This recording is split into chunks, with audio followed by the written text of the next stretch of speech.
आज हम पढ़ने जा रहे हैं ट्रिग्नोमेट्री। ट्रिग्नोमेट्री 10th का बहुत इंपॉर्टेंट कॉन्सेप्ट है और इसका डे टू डे लाइफ में भी ब्रॉड बेसिस पे बहुत एप्लीकेशंस है, बहुत जगह उपयोग किए जाते हैं। ठीक है, तो चलिए हम समझते हैं। ट्रिग्नोमेट्री का शॉर्ट एप्लीकेशंस बता देता हूँ। जैसे इसका उपयोग किया जाता है रोडवेज और रेलवेज में किया जाता है, क्योंकि एक्चुअली होता क्या है, जब जब कोई गाड़ी जाती है और कहीं घुमावदार रास्ता आ जाता है तो अपनी स्पीड में अगर जा रही है तो हो सकता है कि उस पे फोर्स लगे और वो बाहर फेंका जाए, सड़क के इधर फेंका जाए, मतलब उल्टी साइड घूमते समय। तो इसीलिए थोड़ा सा उस साइड से उठा दिया जाता है। तो कभी भी गाड़ी आएगी तो दबाव के सेंटर की तरफ फोर्स लगा रहेगा, सेंटर ऑफ मास सेंटर की तरफ अलाइन होगा, जिसकी वजह से गाड़ी इस साइड फिसलेगी नहीं बल्कि इसी साइड बनी रहेगी और आराम से घूम जाएगी अपने स्पीड पे। ठीक, तो ये छोटा सा एप्लीकेशन दिए हैं और ये 10th का बहुत इंपॉर्टेंट कॉन्सेप्ट है और अगर समझ में आ गया ना बहुत बढ़िया मार्क्स उठाता है। ठीक है, तो चलिए, ये एकदम बिल्कुल नया कॉन्सेप्ट है, तो चलिए इसको समझते हैं। तो इसमें आइडेंटिटीज आती हैं। ठीक है, तो ट्रिग्नोमेट्री रेशियोज आते हैं। ठीक है, रेशियो मतलब पता ही है, numerator upon denominator fraction form में रिप्रेजेंट किया जाता है। रेशियो तो क्लियर है, अब 10th लेवल पे है या उससे ऊपर है तो इतना तो कॉन्सेप्ट क्लियर हो जाता है। तो ट्रिग्नोमेट्री रेशियोज क्या होते हैं, इसमें आपको नए नए टर्म्स आएंगे। ठीक है, सबसे पहले मैं आपको 3 टर्म्स बताऊंगा, साइन, कॉस और टेन।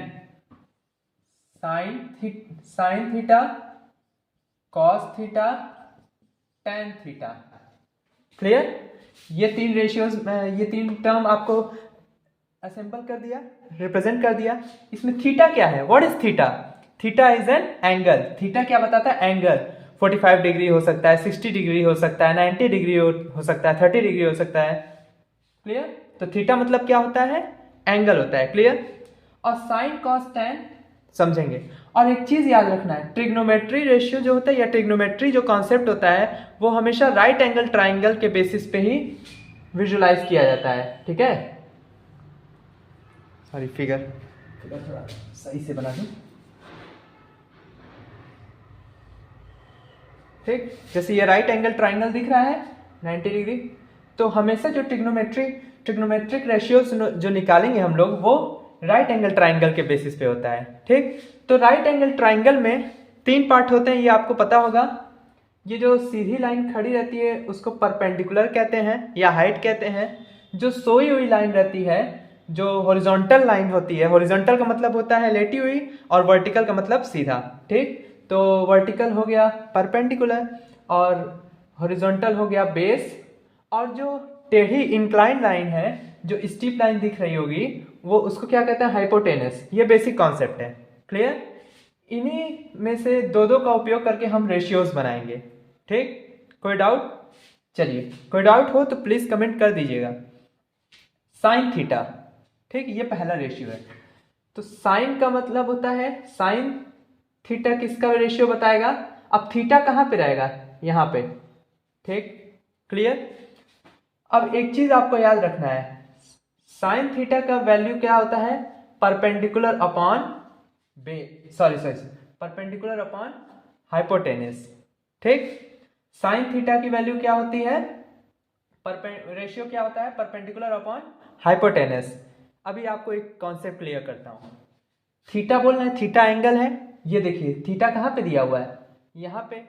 तो ये आपको हमेशा दिमाग में रखना है कि जो थीटा के सामने वाला साइड होगा, थीटा के जस्ट सामने वाला साइड दिख रहा है, ये थीटा है, और ये जो सामने वाला साइड है वही परपेंडिकुलर होता है। ठीक, ये बात आपको हमेशा याद रखनी है। क्या इंपॉर्टेंट पॉइंट है, आप रिपीट करके सुन लीजिए या नोट इन डाउन कर लीजिए। क्या? थीटा के सामने वाला जो भी साइड होता है उसी को हम लोग क्या लेते हैं? परपेंडिकुलर। क्लियर? और थीटा से जो 2 साइड्स जुड़े रहते हैं उसमें से एक हाइपोटेनियस हो जाता है और एक बेस होता है। ये आपको विजुलाइज करके रखना है। क्लियर? अब सपोज कीजिए हम थीटा यहां पे लेते हैं, let suppose we take theta here. ठीक है, थीटा मतलब एंगल, यहां का मानते हैं। तो इस थीटा के सामने अब आप सोचेंगे sine theta equals to P by H. ठीक, पी ये है, एच है, एच इसको मानते। क्लियर? लेकिन थीटा के सामने वाला जो साइड होगा वही आपका क्या बनेगा? परपेंडिकुलर। ये आपको दिमाग में रखना है। क्लियर? चलिए, अगर कोई डाउट हो इस कॉन्सेप्ट में, इस पार्ट में, तो प्लीज़ इस जो भी टाइम है उसको लिख दीजिए कि हाँ यहाँ पे सर डाउट है, मैं फिर से बता दूंगा। क्लियर?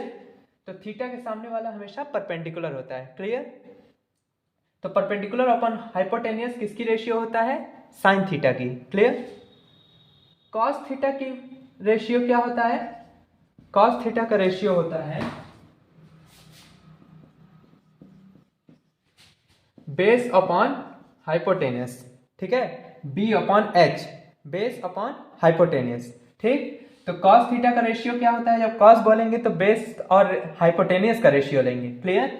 बेस और हाइपोटेनियस का। क्लियर? और टेन थीटा का रेशियो क्या होता है? Perpendicular upon base, perpendicular upon base. Clear? Sine theta का रेशियो क्या लेंगे? Perpendicular upon hypotenuse. Cos theta का रेशियो क्या होगा? Base upon hypotenuse. और टेन थीटा का क्या होगा? Perpendicular upon base. Clear? Any doubt? Then please comment. Clear? So ये रहा बेसिक रेशियोज। ठीक? अब देखिए दो तीन और रेशियोज बताते हैं आपको। ठीक? एक आता है कॉजेक थीटा। कॉजेक थीटा, और कॉजेक थीटा जो होता है वो साइन थीटा का के ऑपोजिट इनवर्स रहता है। इनवर्स का मतलब क्या होता है कि ये न्यूमरेटर में रहेगा तो ये डिनोमिनेटर में रहेगा। क्लियर? तो ये इनवर्स वाला कॉन्सेप्ट तो क्लियर होगा ना? इतना तो क्लियर होगा, आप 10th के स्टूडेंट है या उससे ऊपर के स्टूडेंट है तो कॉजेक थीटा 1/sin थीटा होता है। क्लियर? मतलब साइन का उल्टा। क्लियर? तो कॉजेक थीटा इक्वल्स टू क्या हो जाएगा? साइन थीटा इक्वल्स टू क्या होता है? Perpendicular upon hypotenuse. ठीक? तब ये h ऊपर की साइड चला जाएगा तो मतलब h/p। क्लियर? जरा गौर कीजिए, ये साइन थीटा के जस्ट ऑपोजिट नहीं लग रहा है। Sine theta equals to p/h, but cosec theta equals to h/p। ये रेशियो आपको याद रखना है, ये आगे चल के बहुत काम आने वाला है कि कॉसेक थीटा 1/sin थीटा के इक्वल होता है। क्लियर? या तो sine theta equals to 1/cosec theta भी तो लिखा जा सकता है। इनवर्स प्रोपोर्शन वाला कॉन्सेप्ट, साइन थीटा यहाँ चला जाएगा, कॉसेक थीटा यहाँ पे आ जाएगा। क्लियर? Any doubt? चलिए आगे बढ़ते हैं। कॉसेक, अब आता है sec theta. Sec theta 1/cos theta का इनवर्स है। देख रहे हैं? इंपॉर्टेंट कॉन्सेप्ट है ये सब, इंपॉर्टेंट, याद करना पड़ेगा। तो कॉसेक थीटा, अरे सेक थीटा जो है वो कॉस थीटा के इनवर्स है। क्लियर? ये थीटा की साइन। क्लियर? तो सेक थीटा कितना आ जाएगा? कॉस थीटा होता है b/h, और कॉस थीटा जो है वो सेक थीटा के ऑपोजिट है, तो सेक थीटा क्या हो जाएगा? h/b। क्या करना है? बस आपको एक याद करना है, दूसरा पॉइंट ये याद करना है कि सेक थीटा जो है वो कॉस थीटा के उल्टा है। ठीक है? रेसिप्रोकेट है, तो b/h का h/b हो गया। Any doubt? आगे चलते हैं। टेन थीटा, एक आता है cot theta equals to 1/tan theta. ठीक? जो कॉट थीटा है वो टेन थीटा का इनवर्स है। ठीक? तो इसमें भी आप लोग दिमाग लगा सकते हैं। तो कॉट थीटा क्या हो जाएगा? टेन थीटा होता है p/b, और कॉट थीटा जो है वो टेन का इनवर्स है, मतलब उल्टा है, तो p/b का उल्टा क्या हो जाएगा? b/p। क्लियर? ये पूरा बेसिक कॉन्सेप्ट है। अगर इसमें sine, cos, tan, cosec, sec, cot, this you have to remember, you should go through this, you have to learn this is very important concept. clear? इतना कॉन्सेप्ट क्लियर हुआ? कोई doubt हो तो comment कर दीजिएगा। अच्छा, दो इंपॉर्टेंट रेशियोज और आपको याद करने हैं। वो क्या है? एक आता है tan theta with respect to sine cos. ठीक है? tan थीटा इक्वल्स टू होता है sine theta upon cos theta. ये आपको याद करना है, वेरी वेरी इंपॉर्टेंट कॉन्सेप्ट। समझ गया? अब इसको प्रूव करते हैं। चलिए प्रूव करते हैं। तो साइन थीटा क्या होता है? Tan theta equal sine theta मतलब p/h। ठीक? और कॉस थीटा क्या होता है? b/h। क्लियर? अब आपको पता है कि जब दो फ्रैक्शंस होते हैं और दोनों डिवाइड होते हैं तो क्या होता है? दोनों बाहर वाले मल्टीप्लाई करके लिख देते हैं p/h, p/h, और नीचे अंदर वाले जो दोनों होते हैं वो दोनों नीचे मल्टीप्लाई करके लिख देते हैं। ये कॉन्सेप्ट समझ में आ रहा है? अब देखिए जरा, h से h कट गया तो क्या बचा? p बाई b, और p बाई b किसके इक्वल रहता है? p बाई b होता है tan के इक्वल। आ गया कि नहीं? तो ये important ratio, you have to remember, आपको याद करना पड़ेगा। tan theta equal to sine theta upon cos theta. Clear? और एक और चीज आपको याद करनी पड़ेगी, कॉट थीटा। फिर आपका दिमाग काम करेगा। अब कुछ कुछ अगर आप समझ रहे होंगे तो आपका दिमाग जरूर काम करेगा। कॉट थीटा किसके ऑपोजिट है, किसका रेसिप्रोकेट है? tan थीटा के।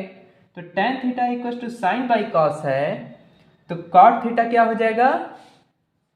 Cos theta by sine theta. Clear? Any doubt? क्या इसको भी प्रूफ करना है?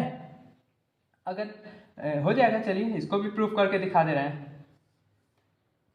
कॉस थीटा क्या होता है? b by H. Sine theta क्या होता है? p by H. क्लियर? अब b इंटू एच,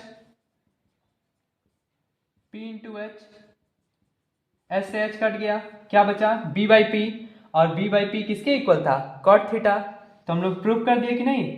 तो cot theta equals to cos by sine theta, और tan theta equals to sine theta by cos theta. Clear? तो ये रहा बेसिक कॉन्सेप्ट्स। तो एनसीईआरटी में एक क्वेश्चन है जिसमें कहा गया है कि एक राइट एंगल ट्राइंगल है। Clear? Right angle triangle which is right angle at B. Clear? तो एक क्वेश्चन है जिसमें कहा गया राइट एंगल ट्राइंगल है, और उसका जो राइट एंगल है दैट इज 90 डिग्री जो है वो किस पे है? बी पे है। एक चीज आपको बहुत सारे कैंडिडेट्स स्टूडेंट्स गलती कर जाते हैं, वो क्वेश्चन को अच्छे से पढ़ते नहीं, फिर गलत करके आ जाते हैं, फिर बोलते हैं समझ में नहीं आ रहा है। एक्चुअली जो वर्ड प्रॉब्लम्स वाले क्वेश्चंस होते हैं ना, मैक्सिमम चीज उसमें दे दिया जाता है, बस हमको क्या करना पड़ता है? डेसिफर करना पड़ता है। डेसिफर मतलब क्या? उसको समझना पड़ता है एक्चुअली दिया क्या है, और एज इट इज करना पड़ता है जो जो क्वेश्चन कह रहा है। क्वेश्चन ने कहा right angle triangle is right angle at B. ठीक है, हम लोग बी पॉइंट कर दिया और ए और सी को पॉइंट कर दिया। कहीं भी कर सकते हैं आप, एक यहां पे भी ले सकते थे। क्लियर? अब उसके बाद क्या कहा है कि ए बी जो है वो 24 है और बी सी जो है वो 7 है। क्लियर? और बोल दिया है कि साइन ए मतलब क्या है? थीटा। साइन के बगल में या जो भी आइडेंटिटी है, जो भी टर्म है, उसके बगल में जो सिंबल दिया रहेगा वो क्या डिनोट करेगा? एंगल। जैसे साइन थीटा था, अब थीटा की जगह पे ए लिख दिया है। क्लियर? साइन ए की वैल्यू क्या होती है? p by H. ठीक, पहले आप विजुलाइज करेंगे, आप तो तुरंत करने लगे p बाई एच मतलब परपेंडिकुलर ये है, हाइपोटेनियस ये है। नहीं, यही मिस्टेक करेंगे। आपको बताया हूं ना कि हमेशा जो एंगल की बात की जा रही है, अब एंगल ए की बात की जा रही है, साइन ए मतलब एंगल ए, तो ए के सामने वाला साइड क्या हो जाएगा? परपेंडिकुलर। ठीक है, तो ए के बेसिस पे, ए एंगल के बेसिस पे परपेंडिकुलर की तरह कौन एक्ट करेगा? This one. परपेंडिकुलर की तरह कौन एक्ट करेगा? BC। ठीक, और ये बेस की तरह काम करेगा। क्लियर? तो ये बेस हो गया, ये परपेंडिकुलर हो गया, लेकिन p बाई एच होता है ना, तो h तो है ही नहीं, ये ना h है। तो अब क्या करेंगे? अब इसमें हम लोग पाइथागोरस थ्योरम लगाएंगे। तो पाइथागोरस थ्योरम कैसे लगेगा?